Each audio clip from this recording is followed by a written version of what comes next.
Espírito Santo comunica com o nosso espírito as verdades de Deus. Por exemplo, quando nós lemos a palavra de Deus, ela é revelada a nós.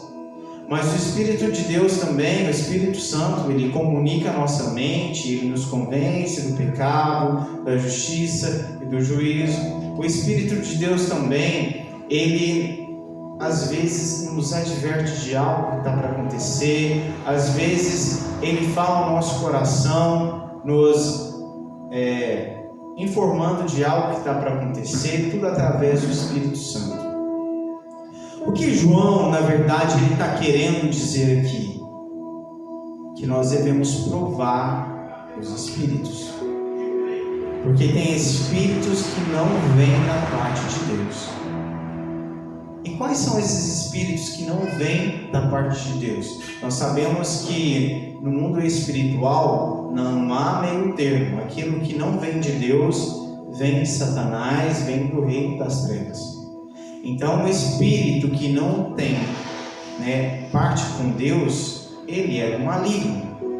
Por isso que ele vai falar que nós devemos colocar os espíritos à prova, ou seja, se realmente algo que eu estou sentindo, algo que está falando ao meu coração, vem do Espírito Santo, ou se isso vem primeiramente de mim mesmo, da minha carne, ou se isso vem de espíritos malignos. Porque vamos ler aqui para vocês verem a importância disso. Ele vai falar: amados, não creais em todo o espírito, mas provai se os espíritos são de Deus, porque já muitos falsos profetas se têm levantado no mundo. Como se levanta um falso profeta então? O falso profeta, ele se levanta através de espíritos enganadores.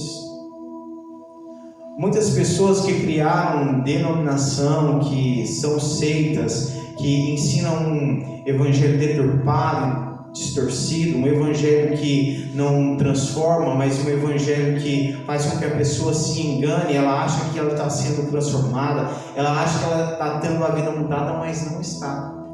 Este espírito é o espírito do engano. Esse espírito do engano, ele está por aí. É por isso que hoje você vê tanta coisa, como se diz o ditado, sem pé e sem cabeça.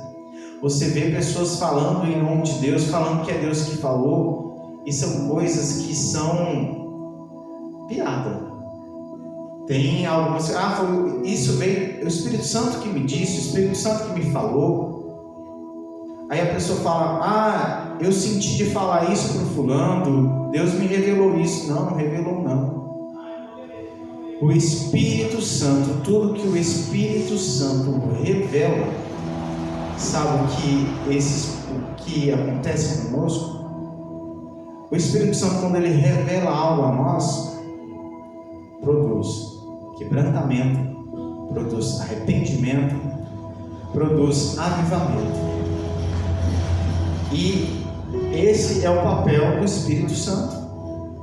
Agora, quando já viu alguém falar que está agindo com direcionamento da parte do Espírito Santo, o Espírito Santo incomodou ele para fazer algo, e dali nasce uma confusão, dali nasce algum tipo de divisão, aquilo ali é um espírito imundo que está enganando a pessoa. E aqui ele vai dizer que a gente deva provar se o Espírito veio da parte de Deus, se é mesmo o Espírito Santo que está falando. Sabe por quê? Porque quando a palavra diz que o diabo pode se transformar em anjo de luz, às vezes ele chega ao nosso entendimento, às vezes ele chega na nossa mente, dando a entender que é o Espírito Santo que está falando. Por isso nós devemos provar se aquilo mesmo, se aquilo está vindo da parte de Deus, ou se aquilo está vindo de mim mesmo, ou se aquilo está vindo do maligno. Então, como eu vou provar se isso está vindo do maligno? Primeiro, tudo que vem da parte de Deus Por exemplo, você já viu uma pessoa entregar uma profecia ou falar algo e falar: se você duvidar, Deus vai punir você? Ou seja, não faça juízo disso, não coloca isso à prova, porque senão Deus vai cobrar de você. Ou seja, isso vem da parte do maligno ou está vindo da própria pessoa. Não vem do Espírito Santo, porque Deus não entra em contradição.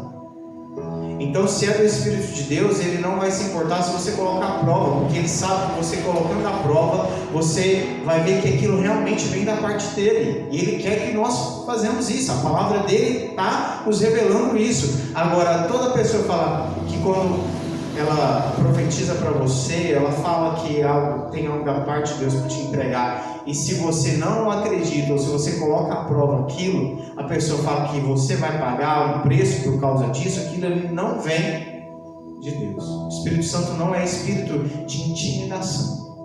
Ou seja, quando é o Espírito Santo que fala no nosso coração, é irresistível. Quando o Espírito Santo fala no nosso coração, você pode até não fazer o que Ele está mandando você fazer, mas você vai sentir algo diferente em você.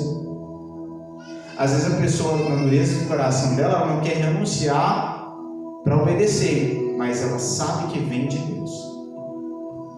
Mas quando nós colocamos à prova algo que não vem da parte do Espírito Santo, isso não vai se sustentar.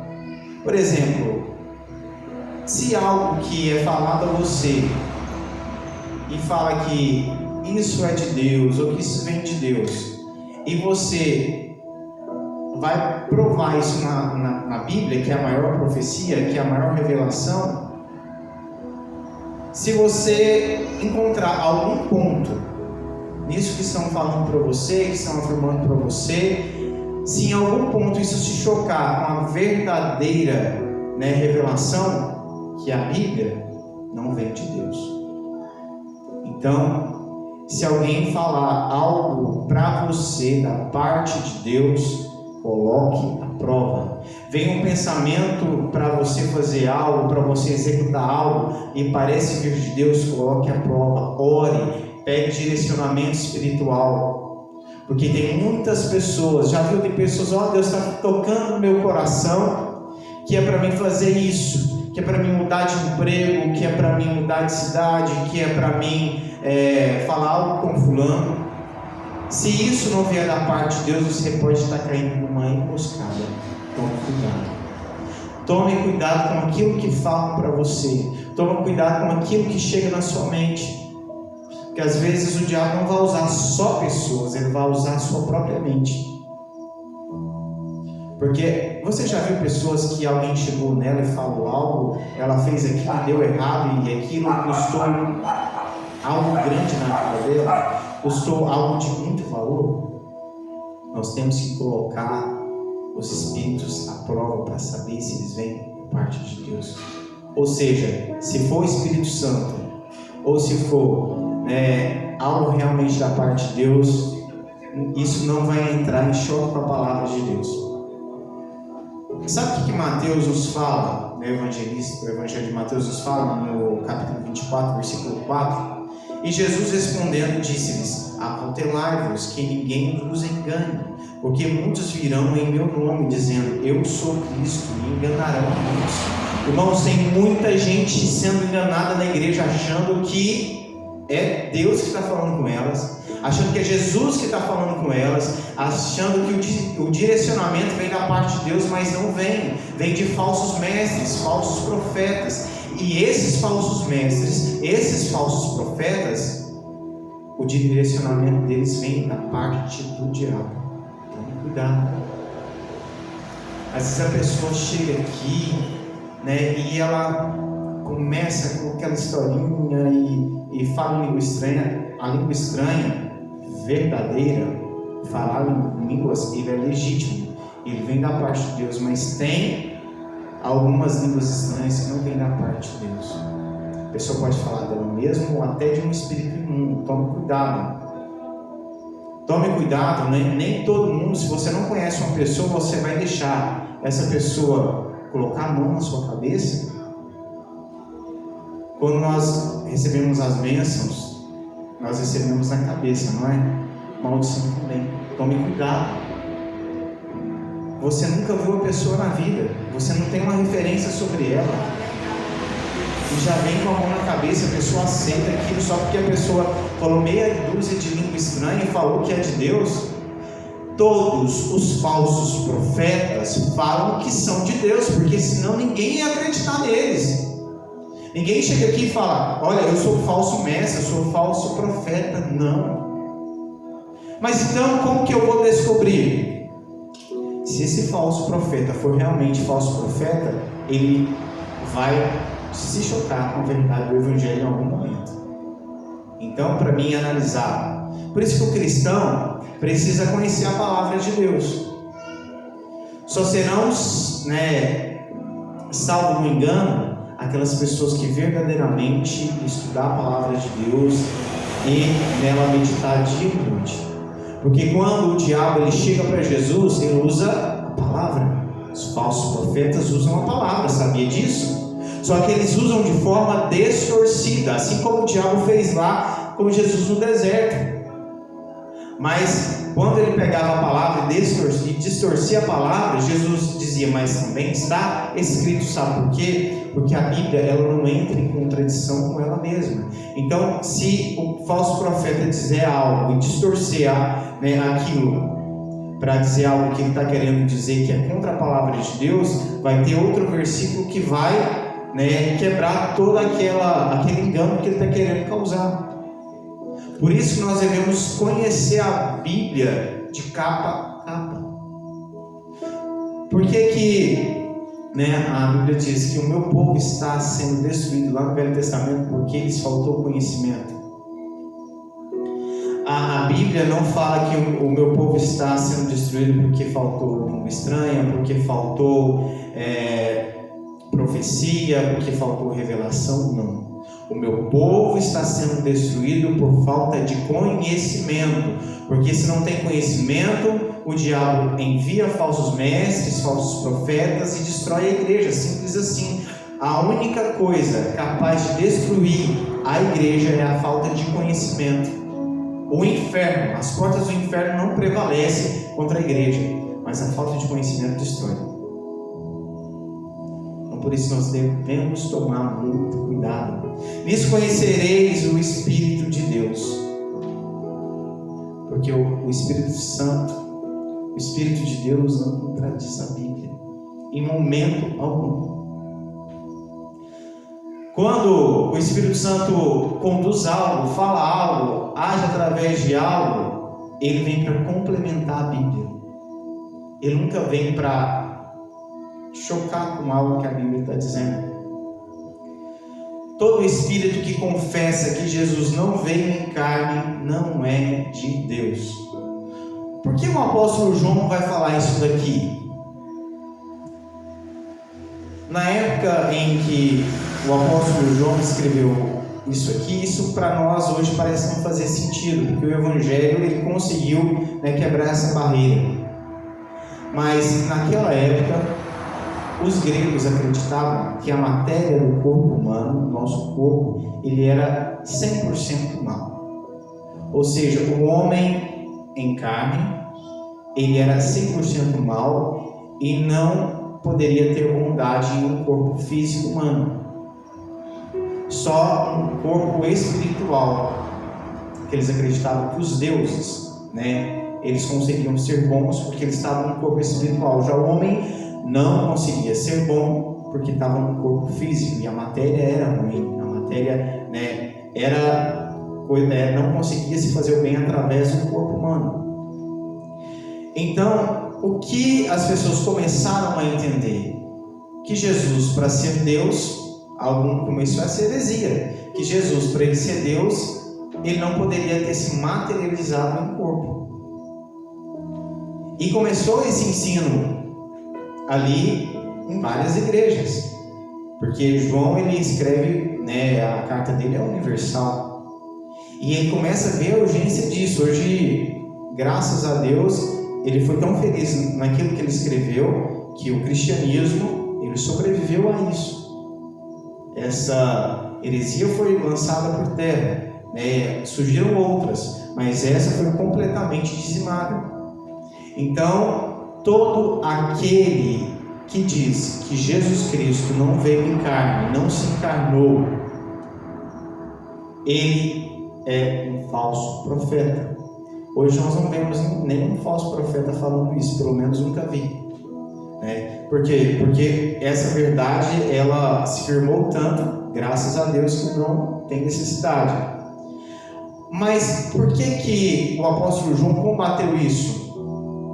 Porque se eu acredito que Jesus Cristo não encarnou, logo não houve derramamento de sangue através de um corpo humano.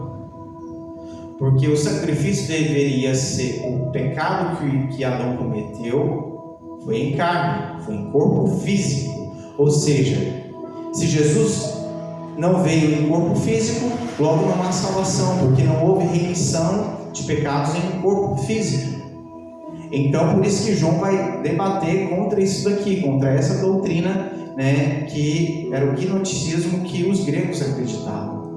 Então, ele combate isso, porque se Jesus não veio em carne, não se materializou em homem, ele era só um ser espiritual, logo não houve um sacrifício em corpo ou em carne, e logo isso não teria validade para nós que estamos em carne, porque ele puniu o pecado na carne, ou seja, o nosso pecado que em Adão foi cometido em carne, foi punido em carne em Jesus Cristo. É isso que ele está combatendo aqui. Então, todo aquele que diz que Jesus foi morto em carne, seu sacrifício foi em carne, em corpo humano, que Jesus era homem e também era o Filho de Deus, esse é o verdadeiro Evangelho. Depois ele vai dizer, o anticristo trabalha para tirar a divindade de Cristo. E como que o anticristo, na verdade, o anticristo ele trabalha contra Jesus Cristo? Tem uma crença em que o anticristo vai surgir apenas na pós-tribulação, que vai ser o governo, que vai ser o governante, que vai governar o mundo durante 7 anos. Mas o espírito do anticristo, ele já vem atuando desde aquela época. Ele vai dizer que esse espírito já estava entre eles. E como esse espírito do anticristo, ele atua no mundo? O espírito do anticristo, ele tenta o quê? Ele tenta primeiro, o espírito do anticristo, ele tentou perseguir os cristãos através dos judeus.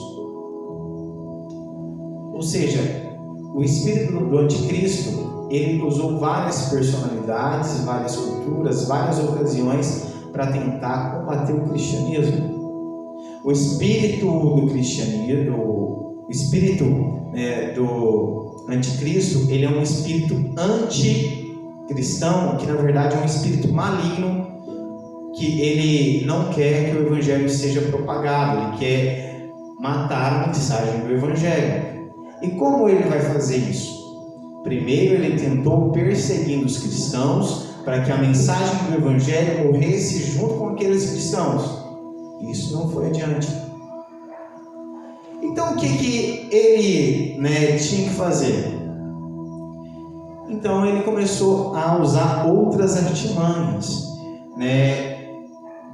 Ele vai ali e começa a perseguir os cristãos, não dão resultado. Então o espírito do anticristo, já sei, se você não pode vencê-los, nós vamos nos unir a ele. Então o anticristo começa a atuar dentro da igreja. Ou seja, aí o que o anticristo faz? Ele quer tirar Jesus do centro. Ele atua até hoje, inclusive em algumas coisas dentro da nossa própria igreja, em alguns hinos, em algumas mensagens. Toda a mensagem que ela não é cristocêntrica, que ela não aponta para Cristo dentro da igreja ou em qualquer outro lugar, ela é anticristã. cristã, vem da parte do anticristo. E ele se infiltra dentro da igreja. E a primeira vez que ele fez isso foi quando ele usou o imperador, né? Eu esqueci o nome do imperador agora, mas não tem problema, Constantino.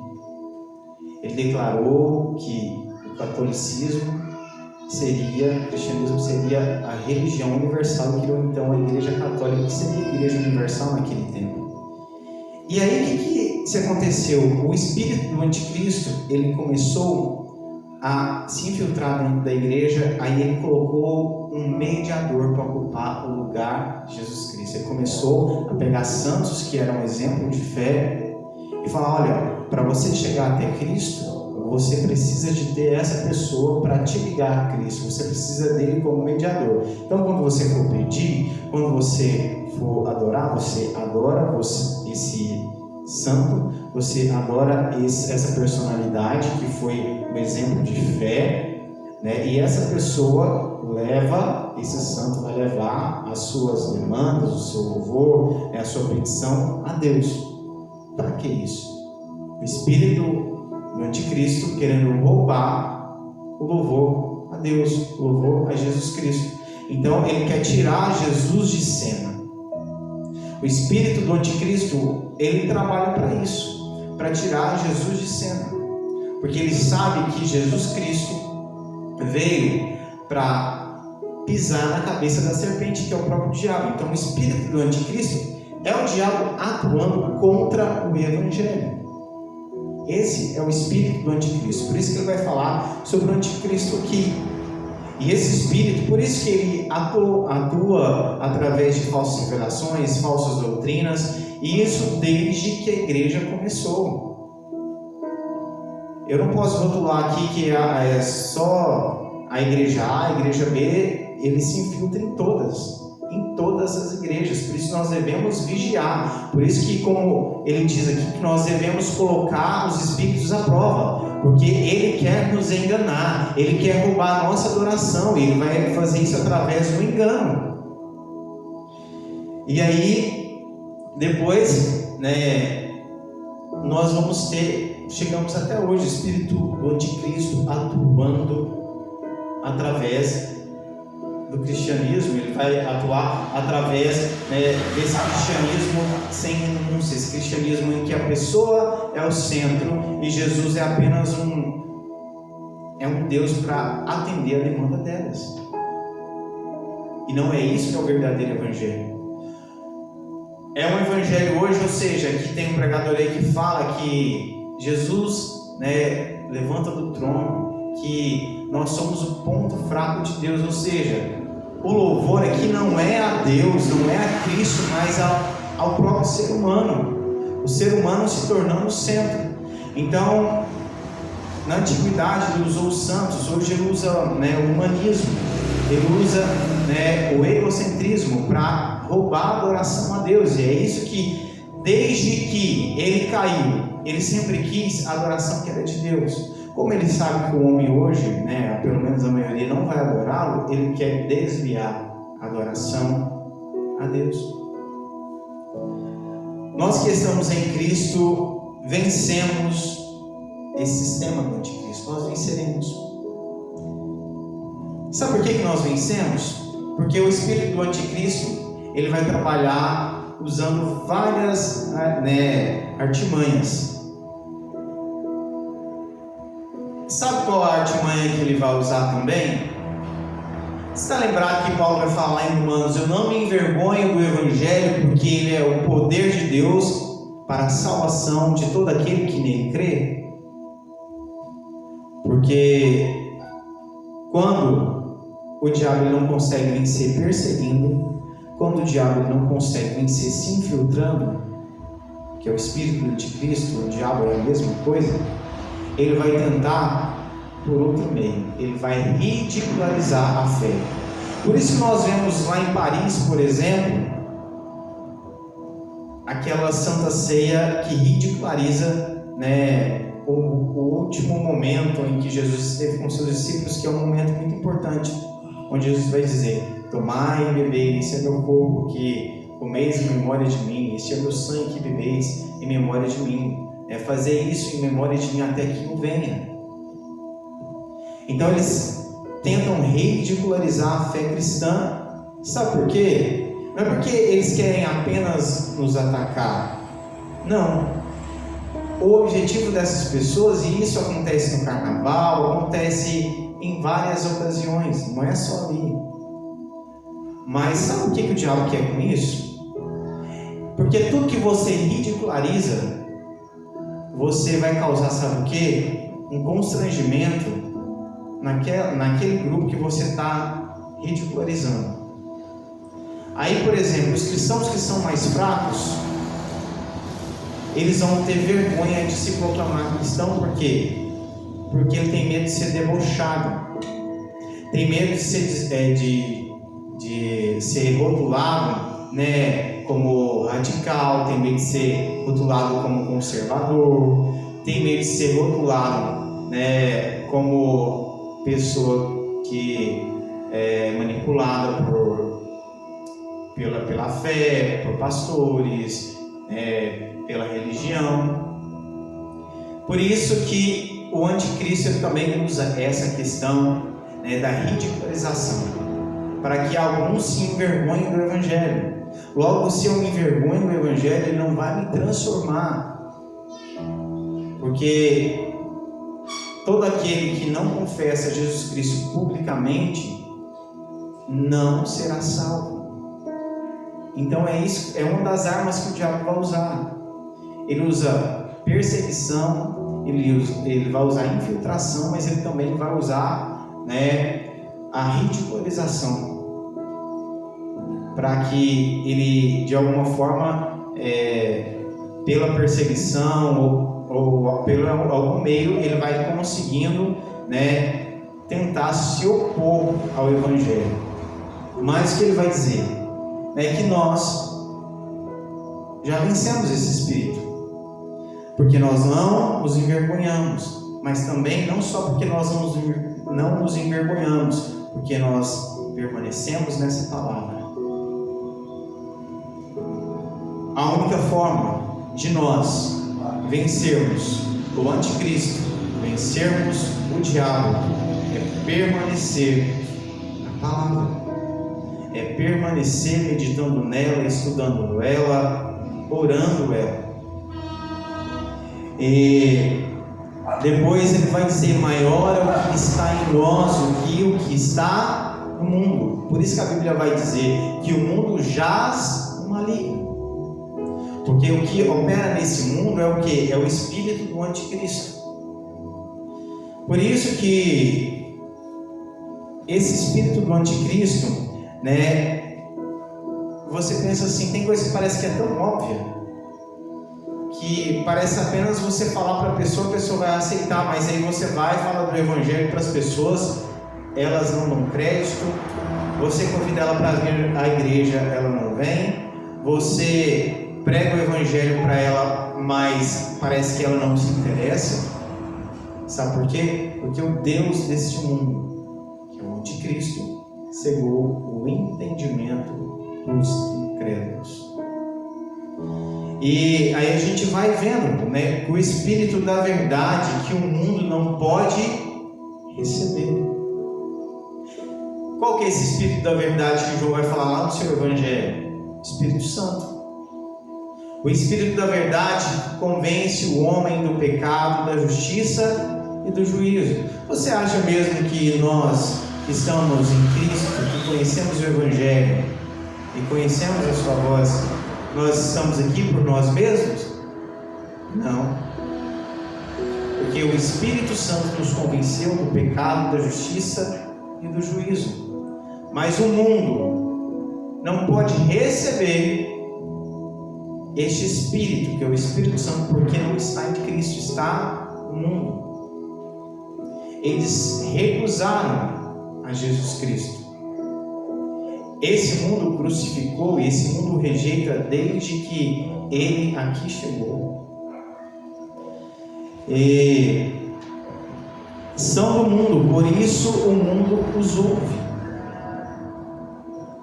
Você já observou que essas pessoas que afrontam a nossa fé, você pensa assim, quando elas falam, parece que vai causar por exemplo, o que aconteceu nas Olimpíadas. Poucas pessoas você vê se indignando, porque na verdade o mundo, ele ouve mais ao espírito do anticristo do que o espírito da verdade, que opera através da igreja, através do Espírito Santo. Esse espírito não nos ouve, né? Esse espírito de engano, né? Ele domina o mundo, e as pessoas vão ouvir esse espírito. Por isso que as pessoas que estão no mundo, elas não nos ouvem. Você fala de Jesus, você vê que a vida dela está toda estourada, você prega o evangelho e parece que a pessoa, sabe, ela não dá crédito. E aquele que conhece a Deus nos ouve. E isso é maravilhoso, irmãos. Sabe o que eu entendo aqui? Que aquele que verdadeiramente está em Cristo, ele ouve a voz do Espírito Santo. Aquele que verdadeiramente está em Cristo, ele tem o coração aberto para o Evangelho. Nós que estamos em Cristo, irmãos, quando a palavra de Deus é pregada, e se nós não estamos em conformidade com a palavra que está sendo pregada, que veio, né, de Deus, a gente se arrepende, a gente se permite ser transformado. Mas as pessoas que são do mundo, às vezes estão dentro da igreja, que ele vai dizer o que ele disse lá, né, no capítulo 3, saíram de nós, mas não eram de nós. Ou seja, essas pessoas não se deixam ser transformadas, elas não escutam o verdadeiro evangelho, elas não querem ouvir. Por isso que quando o Espírito Santo ele vai falar, ele fala no coração de todos. Só que aqueles que não são de Cristo não ouvem. E outra coisa, a convicção de fé em Cristo. Todos os que são de Cristo, eles têm uma convicção de fé que é admirável.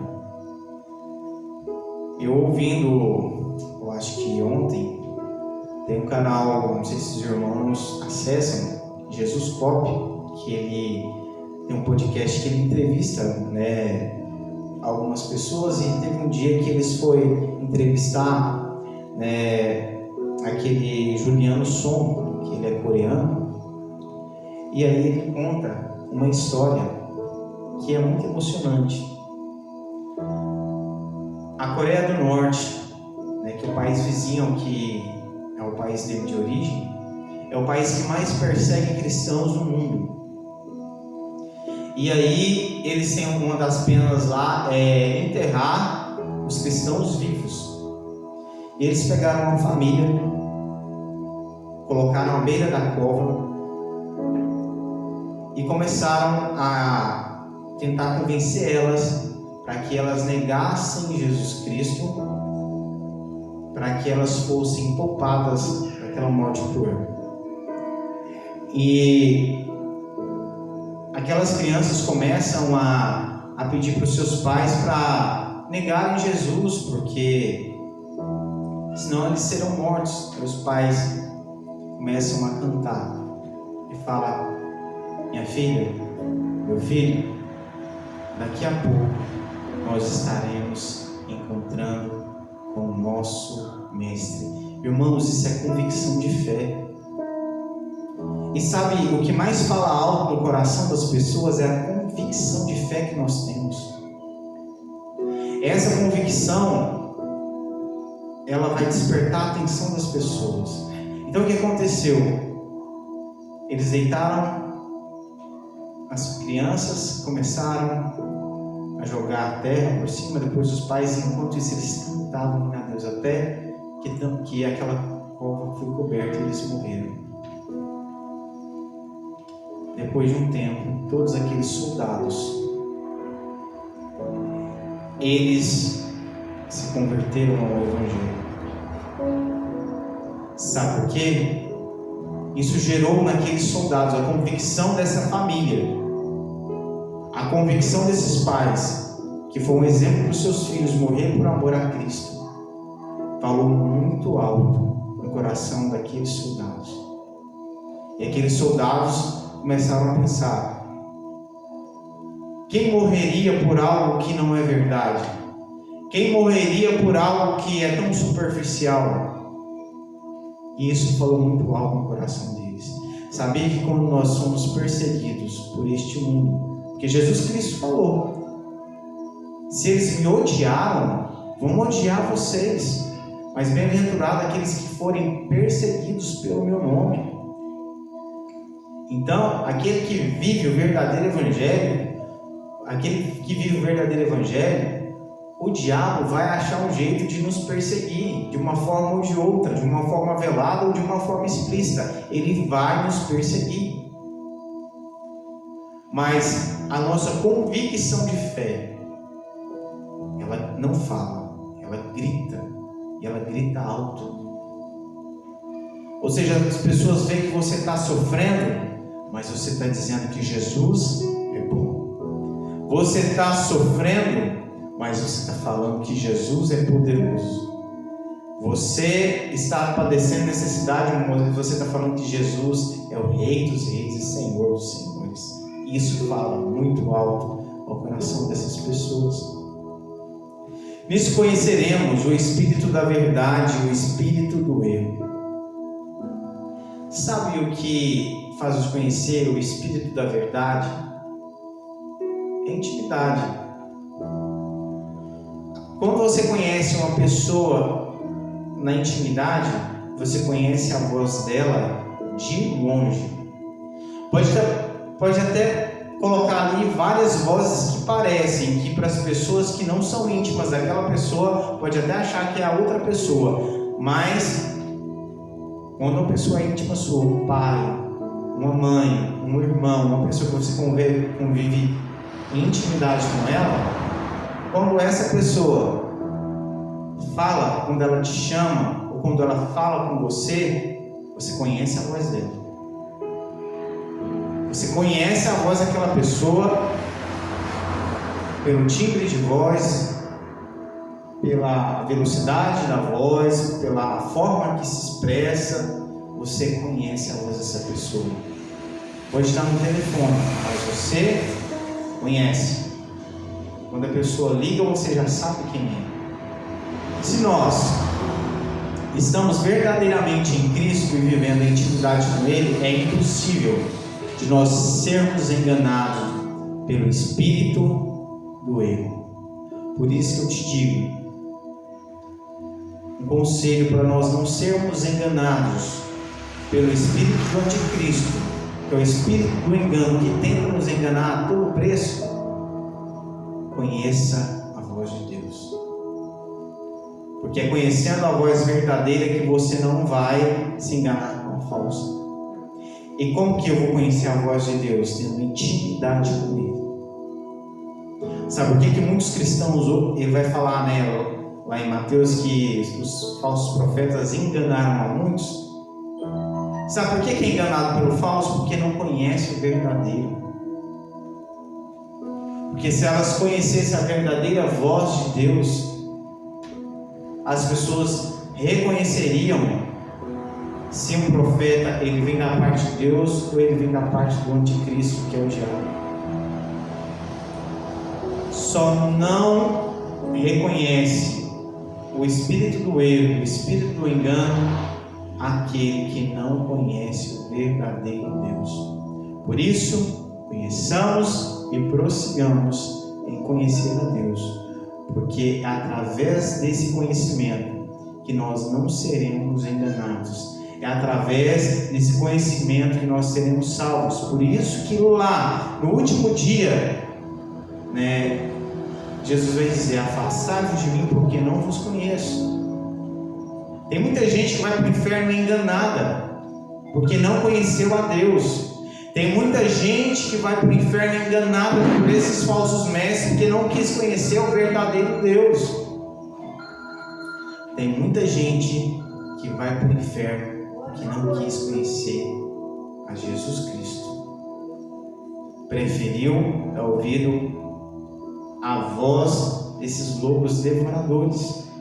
E tudo isso porque não quis pagar o preço de ler a Bíblia, não quis pagar o preço de dobrar os joelhos e ouvir a voz de Deus. Às vezes nós oramos. Eu vi um depoimento de uma senhorinha sobre oração, um documentário sobre oração que eu assisti. Irmãos, isso falou muito alto no meu coração. Ela falou o seguinte, que a maioria dos cristãos, eles só falam com Deus, mas eles não calam no íntimo, no momento da oração, para ouvir o que Deus tem para falar. Aí essa senhorinha falou: você já conversou com alguém que liga para você e só fala? Você não vai falar nada com aquela pessoa, porque ela não te permite falar. Permita Deus falar no seu coração, dobre o seu joelho, fale com Deus e espera que Ele te responda de volta no íntimo do seu coração. Deus não vai te deixar no vácuo. Então, para nós conhecermos a Deus, nós precisamos de ter intimidade com Ele. E essa intimidade nós vamos ter através da palavra e através da oração. Então, irmãos, se nós queremos ser salvos do engano, salvos, do anticristo, nós devemos ter intimidade com Deus. Amém?